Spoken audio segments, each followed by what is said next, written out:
জম্মু অঞ্চলের নিয়ন্ত্রণ রেখা এলওসি বরাবর সাম্প্রতিক সংঘর্ষের প্রেক্ষাপটে ভারত ও পাকিস্তান সেনাবাহিনী শুক্রবার জেলায় একটি পতাকা বৈঠকে মিলিত হয়।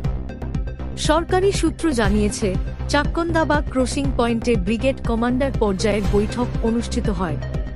তবে বৈঠকের পর কোনো যৌথ বিবৃতি জারি করা হয়নি।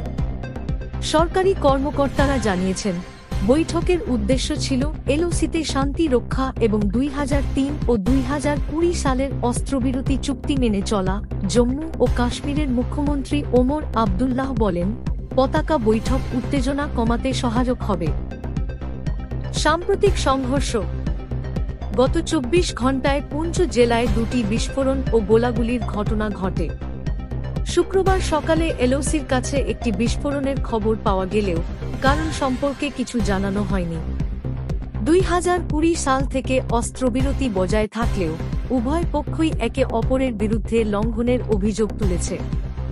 16 ফেব্রুয়ারি ভারতীয় সেনাবাহিনী জানায়, পাকিস্তানি সেনারা একটি ভারতীয় পোস্টে ছোট অস্ত্র হামলা চালিয়েছে। পাকিস্তানি সংবাদপত্র ডন জানায়, 12 ফেব্রুয়ারি দেভা ও বাক্সর সেক্টরে ভারতীয় সেনাদের অকারণ হামলায় 2 পাকিস্তানি সেনা আহত হয়।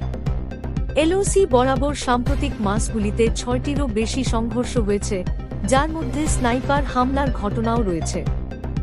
সংঘর্ষে 2 সেনা সদস্য নিহত, আরও 2 সেনা আহত হয়েছেন। এছাড়া পুঞ্চ জেলায় 2 অনুপ্রবেশকারীও নিহত হয়েছে। এই পতাকা বৈঠক সীমান্তে উত্তেজনা কমাতে একটি গুরুত্বপূর্ণ পদক্ষেপ।